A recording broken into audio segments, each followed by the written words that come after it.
What's up? This is Elliot Einhorn, host of the Talkhouse podcast. Today I'm joined by... Hi, it's Amy Rose Spiegel, Talkhouse Music's editor-in-chief. And we have some very exciting news. We are so stoked to tell you that we've been nominated for a Webby Award. Woo! We've been honored in the podcast and digital audio category for Best Individual Episode. This was a very powerful episode featuring Rose McGowan and Meredith Graves in conversation. Now, you probably know that Rose and Meredith are both really vocal feminists. This conversation is especially interesting because it takes place just before sexual harassment exploded into a wider national conversation. Loyal listeners, in case you missed this, which I know you didn't, you can check it out at iTunes, Stitcher, or on our SoundCloud page. And if you like it, there's actually two components to this Webby Award. In the first, the International Academy of Digital Arts and Sciences selects whom they think should be the winner, but in the second, you do.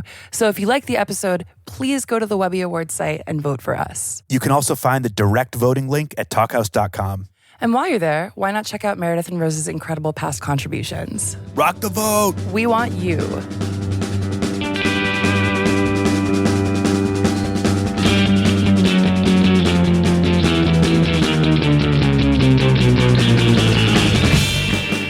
This is Elliot Einhorn. Welcome back to the Talkhouse podcast. Today I'm joined by... Nick Dawson, editor-in-chief of Talkhouse Film. Listeners, you are tuned into our blockbuster double feature starring Oscar-winning directors William Friedkin and Guillermo del Toro. In part one, we heard first-person accounts of the ups and downs of award season and about how Hollywood musicals are the pinnacle of cinema. Nick Dawson, what's coming up in this episode? There's the big stuff in this episode. Oh boy. It is the big stuff. Life, death, religion, evil, emotion versus reason. And of course, Friedkin's new documentary, The Devil and Father Amorth, which is about a real-life exorcist and a real-life exorcism. It is fascinating. Oh, there were some terrifying tales about the filming of this documentary. Yeah, some of the stuff that Friedkin saw is pretty mind-blowing. And it's just a real pleasure for me to listen to them talking. And it was clearly a pleasure for them to talk to one another. So much so that they pushed back their schedules considerably so they could continue talking, which is why we have a bumper two-parter. So should we dive into part two? Let's do it. Were you raised Catholic? I was raised very Catholic. And today? No, I'm not. I mean, I made my own hodgepodge. But that's a question I was going to ask you because of the documentary and because you've seen enough weird stuff in the world. What is your cosmology right now? I believe very strongly in the teachings of Jesus. Mm-hmm. They don't come to me through the structure or any particular priest or bishop or officer of the church. Mm-hmm. They're people. Yeah. And I kind of, though I don't go through life as a skeptic, mm-hmm. I think anything is possible, anything. As Hamlet says to Horatio, there are more things. There are more things in heaven and earth than are dreamt of in your philosophy, yes. Horatio. That's probably the best way to put it. Mm-hmm. I just think there are more things than I could possibly understand, but I'm curious about them. I strongly believe in the teachings of Jesus, and I know from reading the history of first century Jerusalem, mm-hmm. the many histories by Josephus and Philo and Eusebius, that there was a man named Jesus Christ. Mm-hmm. And basically what they say about him is that he went among the people, he was beloved of the people, and he healed the sick. That's basically what they say. And then there's a 12-year gap in his life. The people who wrote the New Testament were not writing history. No. They were creating a religion. Yes. And I think they took some things like healing powers that were not understood mm-hmm. and transformed them into the supernatural. Oh, and each of the books is so different. Each of the New Testament books is so different. They deify or they just chronicle. Some of them make him incredibly human.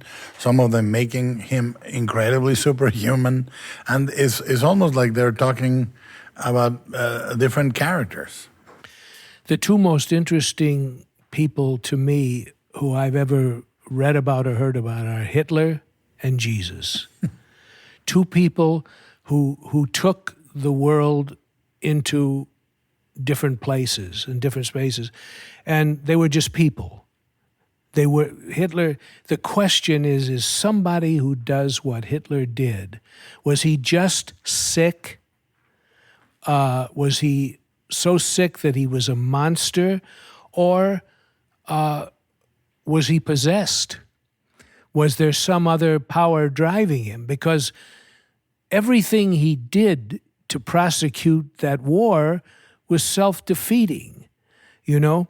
And he took an entire race of very intelligent people with him, of accomplished people, and they followed a madman into hell. One of the forms of control that is the most basic, in my opinion, is the division between us and them, both on quotes, us and them. And what that allows is, when you create a dichotomy, when you do not understand that we are all just us, no quotation marks, it's an incredibly powerful form of control that blinds people and objectifies, quote unquote, the other, because immediately you reduce the polychrome nature of any person into one word, whether it's a word that is racist, whether it's a word that is sexist or classist. That word exonerates you to then behave in an inhuman fashion to that person. And I think the achievement of channeling love, which Jesus did through his teachings, forget about any denomination, just the teachings, or the dark power of channeling hatred, which Hitler was able to harness by this division. If you see this is the point, this is the fulcrum in which both movements rely. Jesus says, do unto others, which means there's only us, You cannot exonerate yourself from being cruel unless you admit people being cruel to you and welcome it, which is not the case. And Hitler says them, Yes. and us. And that division allows that brutality. Those are two monumentally different, but at the end of the day, based on the opposite sides of one principle. But how did a guy like that do it? He was a homeless man in the streets of Vienna, begging for his meals, trying to become an opera designer, unsuccessfully. His paintings are terrible and lack people and lack skill.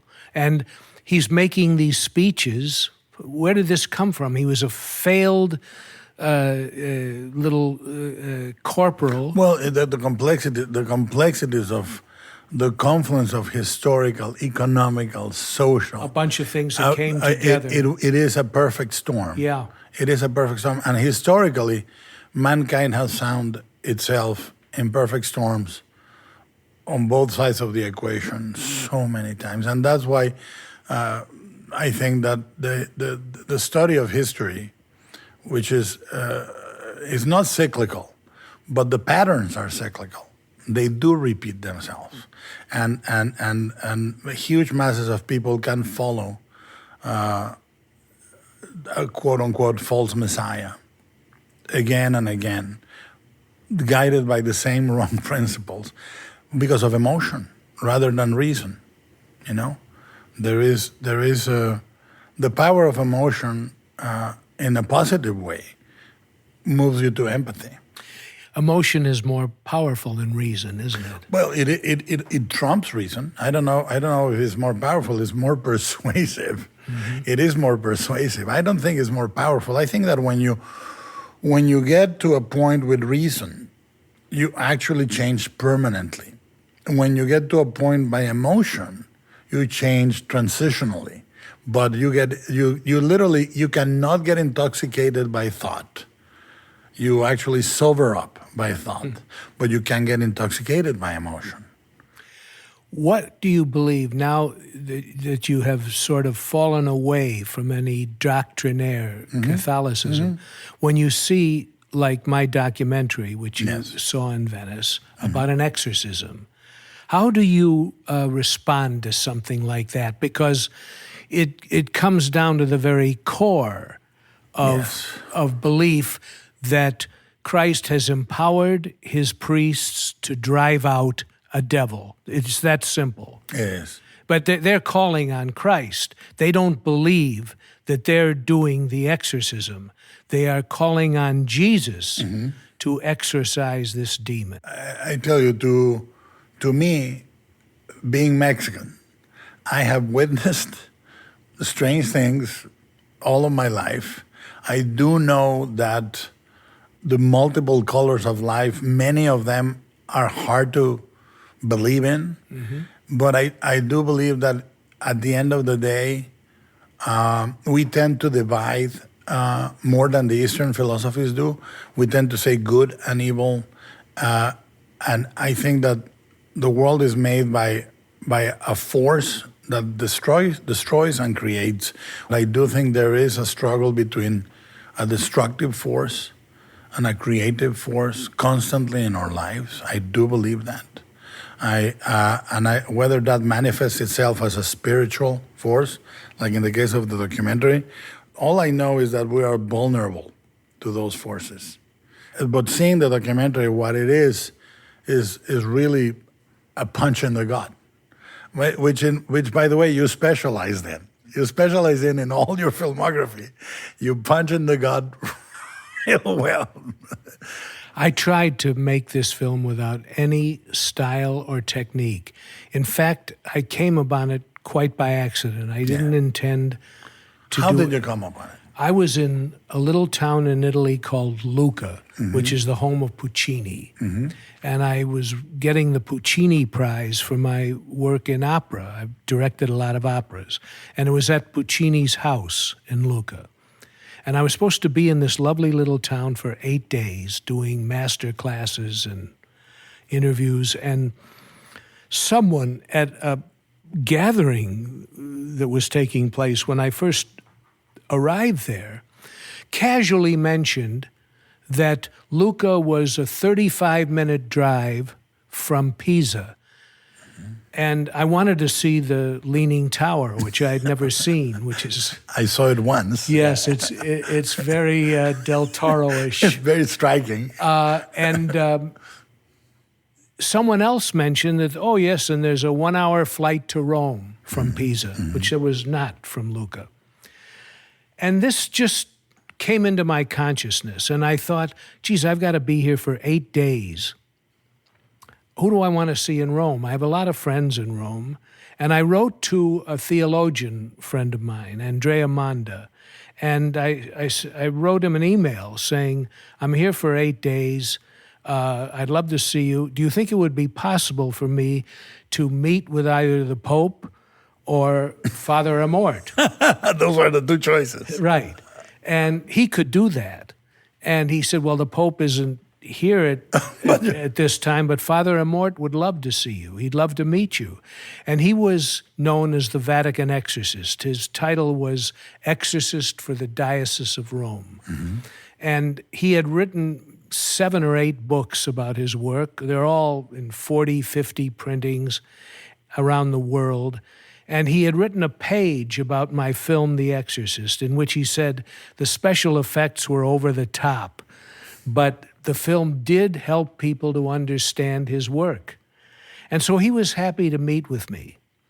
So I collapsed my time there to 7 days, and I went to Rome for a day, met him in the morning at where he lived in a simple room at the home of the Pauline priests.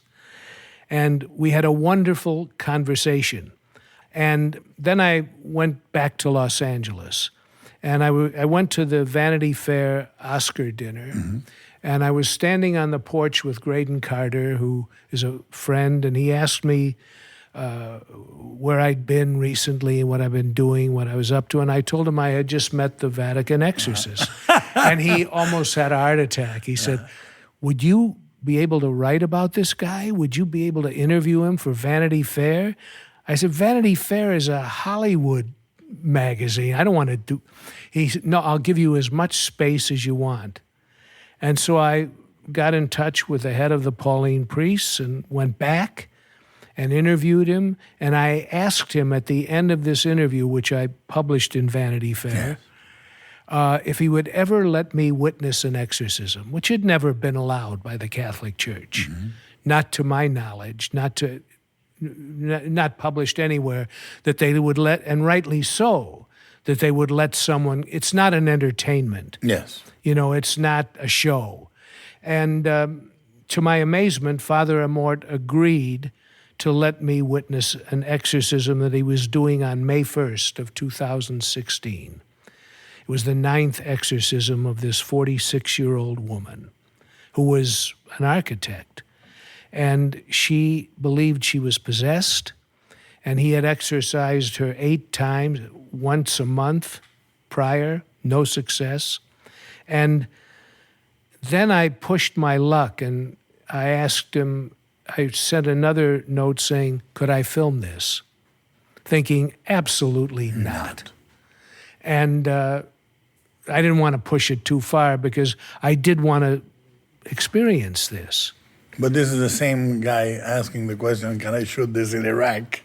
Yeah. All those, I mean, it's the exact same spirit. Yeah. And word came back that Father Amort would allow me to film it, but without a crew, no other people in the room, and no lights. And so I got a little Sony CX still camera that shot high-definition video, and I sat 2 feet away from the two of them. And I filmed it more or less like a home movie. I had no intention of doing anything with it. I thought it would be valuable to see what this was, because I had never seen an exorcism, obviously, before I made the movie. But you come in on the 9th. This is important for me. You come in on the 9th time. This is not a single occasion. This is not a sustained number of days. You come in on the 9th. This is, by now, for lack of a better analogy, there is a certain routine. I mean, they see each other once a month. Hello, how are you? Now we're going to exercise. So how is that? That dynamic? That dynamic. She obviously, at the point at which I filmed her, was very much believing in the possibility that she could be liberated. It had become a kind of routine. When she walked into the room with her parents, her mother, her father, and her fiancé, I thought, what in the hell is this woman doing here? She's totally pulled together. She's normal. She's attractive in the way of an Italian movie actress, and smart, an architect. And she was very pleasant. I was introduced to her and her family. She knew I was filming something, and she was fine with it because Father Amort said it was okay. And then all of a sudden she slipped into this trance-like condition. And if she was acting, it's the best acting I've ever seen, because she was completely out of control with 5 guys holding her down. 5 guys. 5 guys, strong guys. Only a couple were priests. The others were muscle that Father Amort always had in case something happened. It gets physically rough. So she walks in. When she slips, as you say, into this other state, is it induced or she just snaps into it? She gradually evolves into it, and she's lost. I can tell you. That was her daily life. Not daily, because, you know, the misconception from my film, The Exorcist, is that you stay possessed. You stay in this way and continue to deteriorate. It's something that historically comes and goes, attacks like seizures. And she had a fairly routine life in a very small town, 200 miles southeast of Rome. But she would start to get these attacks mostly around the Catholic holidays. Easter, Lent, is so Christmas, fascinating. others. And then they just came on unwittingly. So she was seeing Father Amort once a month. But what is fascinating to me is that her things would be triggered by Catholic holidays, or in the case of that session you witnessed, by her being in the presence of the father, right? The priest. Yes, I think there was something to that. It's very hard to explain inherent belief What did or you feel? disbelief. What did you feel? First, I was terrified. When I saw her assume this vicious personality change from the sweet person that I met and the quiet, calm person into something like a raging animal, I was absolutely terrified, and I didn't know what was going to happen. And that quickly turned into empathy. I quickly began to feel for her and what she must be going through. And that gave you a different tool. Well, I didn't want to exploit it in any way. And it took me a long time to want to even show it to anybody, let alone put it out in a film. What caused me to put it out as a film was the opinions of the neurologists and the psychiatrists who underpinned it. They gave it a narrative too. With their science. And I thought, well, there's more to this. There's just something more to this.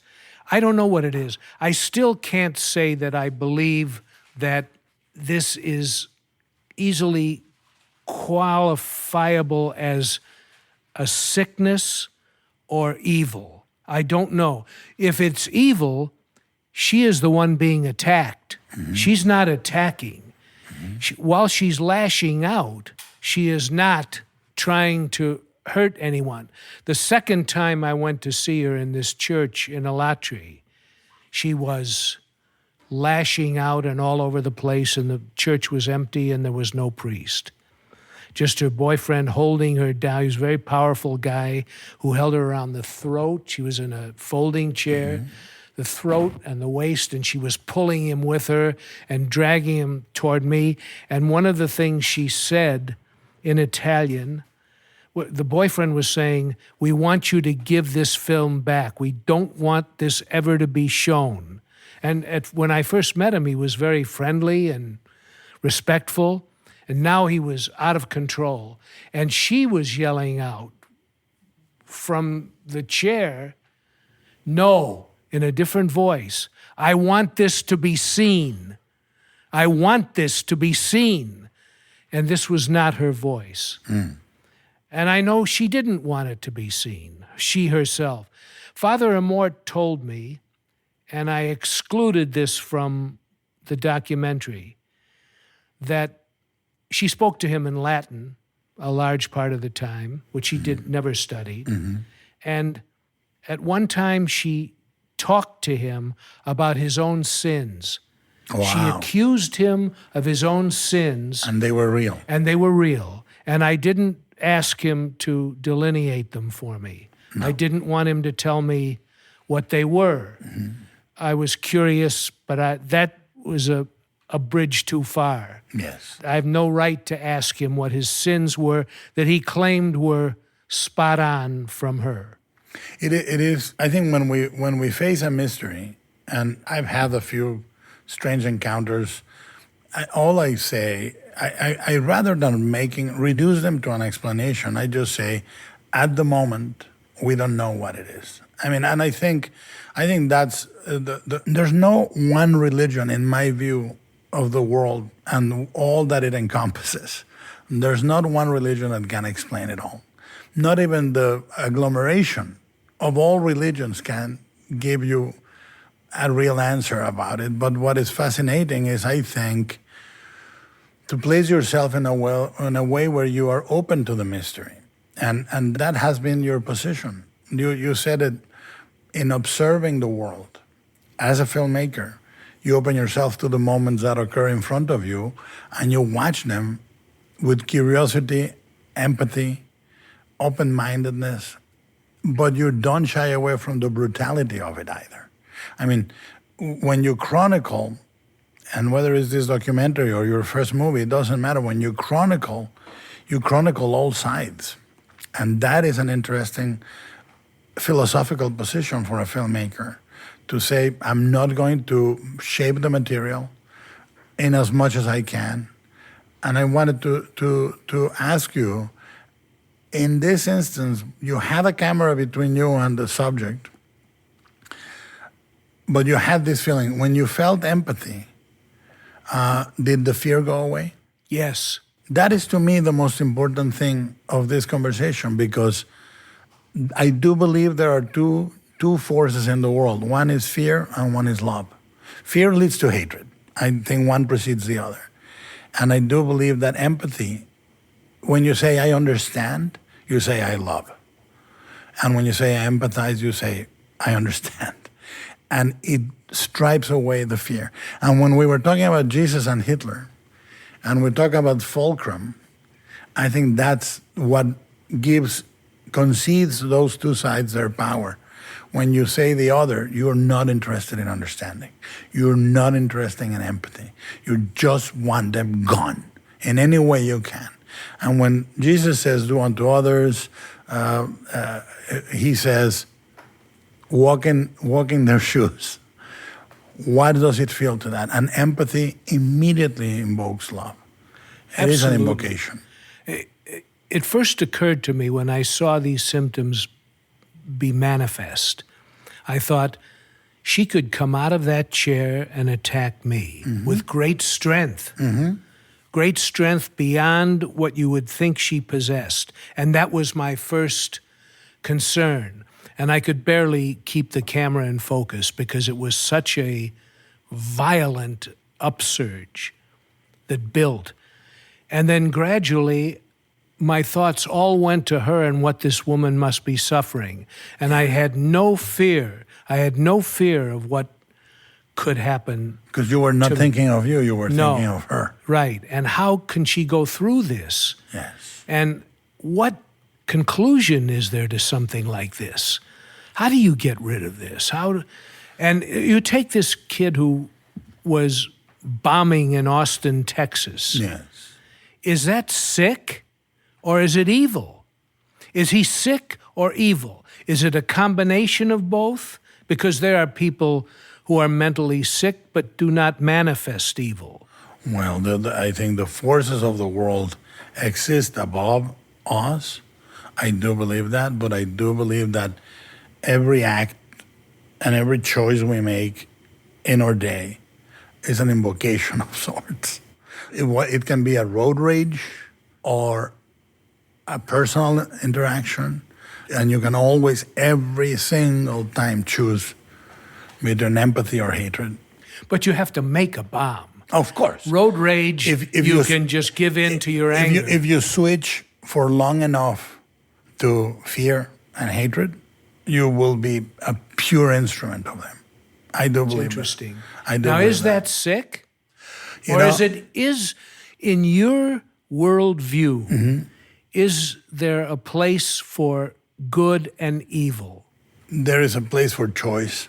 And I think at the end of the day, when you go to the essence of what I remember as an incredibly powerful notion in the Catholic teachings that I learned as a kid was free will.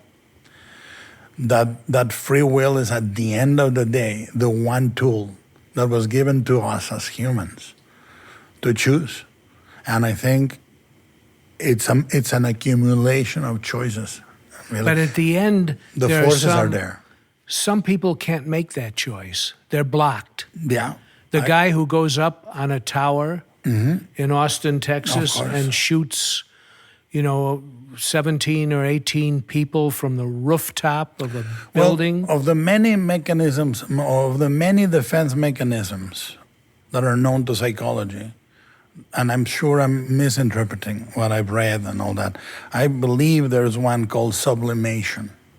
And sublimation is the highest form of defense mechanism in which you choose to say, this happened to me, therefore I will prevent it happening to someone else, as opposed to the other choice, which is, this happened to me, so I will enact the same cruelty or the same brutality onto others.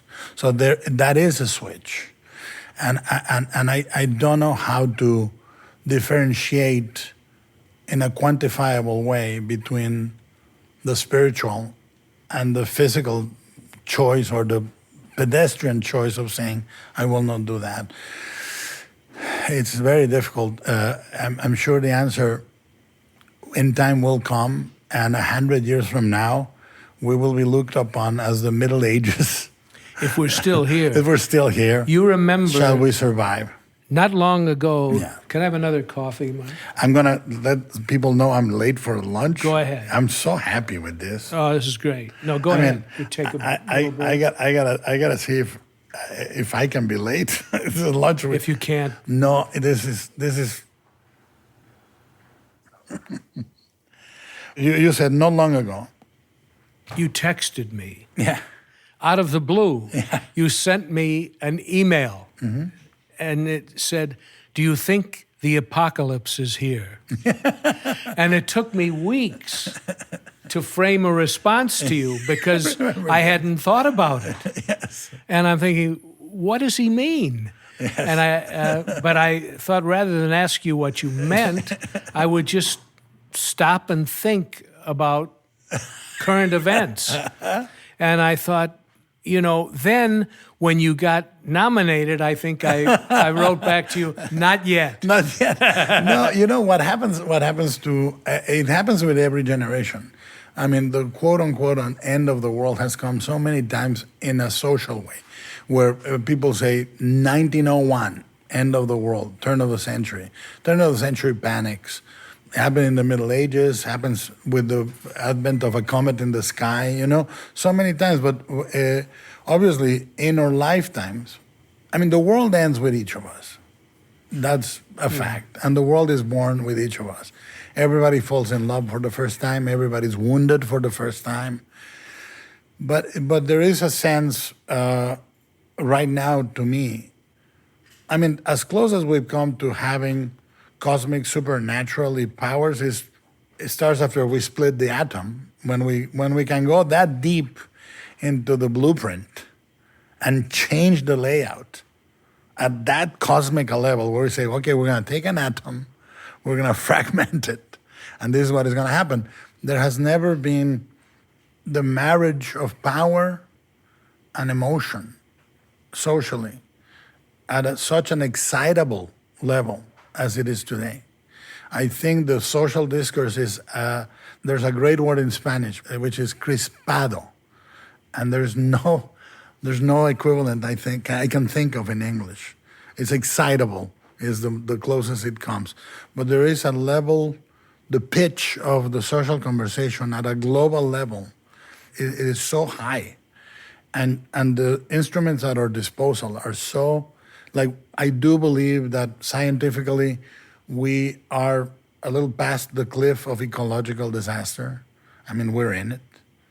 I do believe that. I do believe that should a war come to us and should it involve nuclear weapons, we're not going to end up in one day. I think it's going to be slow. It's going to take years. And they're going to be very bad years. And I think about it. I find myself thinking about it. That's why that strange email out of the blue. Because what I find fascinating whenever we interact is I love having conversations with you. You are not a casual chatter. You think things, and we answer. And it is truly an opportunity you don't have often in this world. Well, the thing you talk about, the entry into ecological disaster, has come through scientific progress. Yes. The need to push forward in splitting the atom and in everything that followed that to invent a better way to drive a car, an easier way, with no thought of Robot dogs that open doors. No, I mean there are some things that, but there was in the 1800s and no, in the 1700s there was a study published in Europe where a very serious scientist calculated the mass of feces produced by a human and the amount of water in the sea and this, and he produced an incredibly persuasive document that basically said we were going to shit ourselves to death. And I wonder sometimes if our science is that primitive. I hope there is a loophole in this scientific theory, because if not, the disaster ecologically that we're causing it is irreversible. It's irreversible for the world as we know it. I think so, Guillermo, because so you stop burning coal, you stop using fossil fuels. You stop all of it. You go to electric. You go to, you solar. You Wind. don't fly airplanes anymore. You turn the clock back, Or at least stop it. or stop the clock. I think it's too late.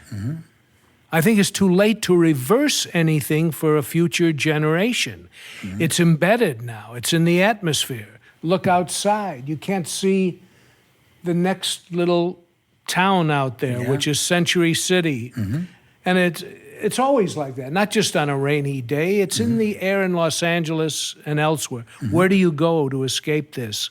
Well, that's the main point. When you think of human ambition and the very base, entirely abstract notion of power that is causing this disaster. When you say, whoever controls the world, whoever it is, you can go with a conspiracy theory or not, the aim of their gain is abstract at this point. You're talking about billionaires. You're talking about these decisions are made by people that have a wealth that is inconceivable, unspendable by any human measure. By no measure. You could try to do an Alexander the Great level campaign and empire construction, and the money would be enough.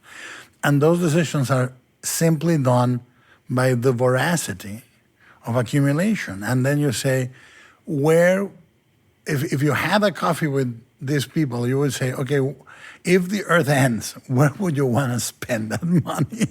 What are you going to do with it? And these are notions that when you're a person on the street, you do wonder. You say, okay, let's say that you become the richest man on a barren earth. Where are you going to go? The moon's still not terraformed. And even if you do, it's not going to be as great as Wyoming. And you still have to look into a mirror.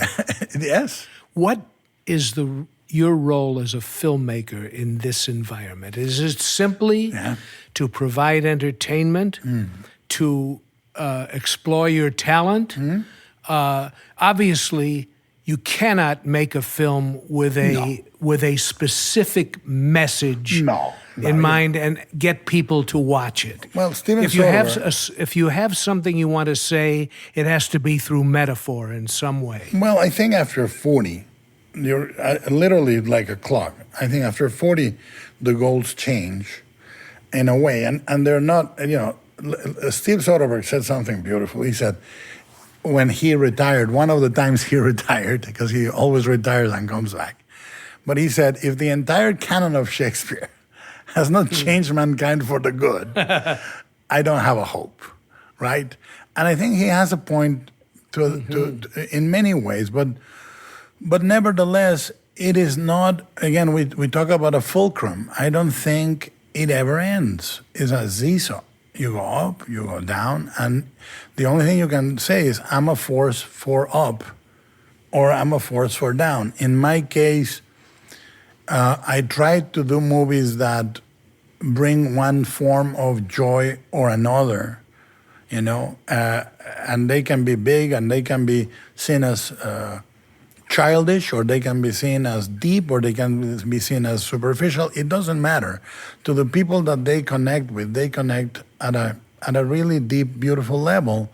And in the case of Shape, I needed it to heal myself.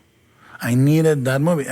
3 times in my life, the movies I've made basically were movies that I was going to say, this is the last movie I make, because, and it was Devil's Backbone, Pan's Labyrinth, and Shape of Water. Those 3 movies I made because I urgently needed to heal on one aspect or another. And with Shape, I really felt it was putting something beautiful into the world. Is the world going to react as one and say, it is beautiful? No, impossible. Pretty much. But you get percentages. Some people will hate it, some people will love it. But you say, to the people that love it, is it healing? Like I think in terms of songs, there are always in our lives, and you mentioned a couple today, that song that you sing that kind of heals you. It can be as simple as, you are my sunshine, my little sunshine. You make me happy when skies are great. You're great, or it can be a standard. But I think when film is at its best, it has the power of a great song, that you almost invoke an emotion. When you say one of your movies, when you say The Wizard of Oz, they all come at once, like a song. You know the feeling of that movie. Citizen Kane, same.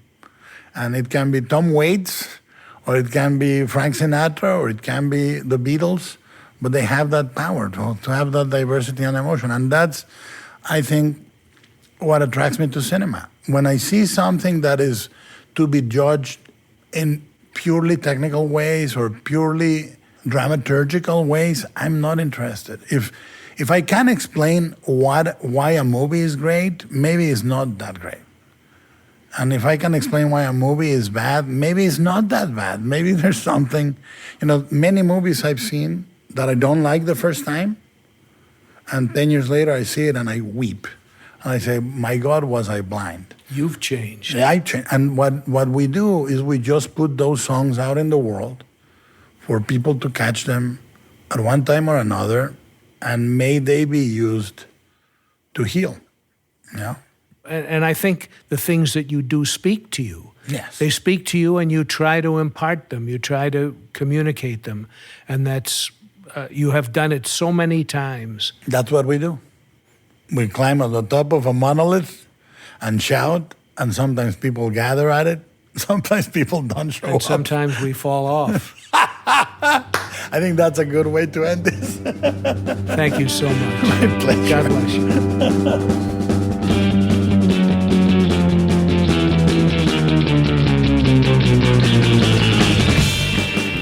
And thank you and God bless you to William Friedkin and Guillermo del Toro. That was an incredible conversation. What a pleasure to have them on the podcast. Thanks again to our partners for this episode, Vanity Fair. Listeners, if you enjoyed this episode and everything we do here on the Talkhouse Podcast, make your voice heard. Head over and vote for the Talkhouse Podcast at the Webbies. You'll find a direct link at talkhouse.com. And of course, while you're online, on the internets, hit us up on social media, Facebook, Twitter, Instagram, and we have a bunch of awesome stuff on YouTube. And of course, don't forget talkhouse.com for your daily written content. Today's episode is recorded by Gideon Brower and co-produced by Mark Yoshizumi.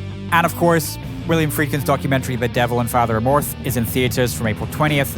Make sure to hit that. But also, we have a pretty incredible episode coming up very soon. Elliot, do you just want to quickly tease that one? I'd love to. We have none other than Chelsea Manning in conversation with Nadia Tulukno from Pussy Riot. Wow. Yeah.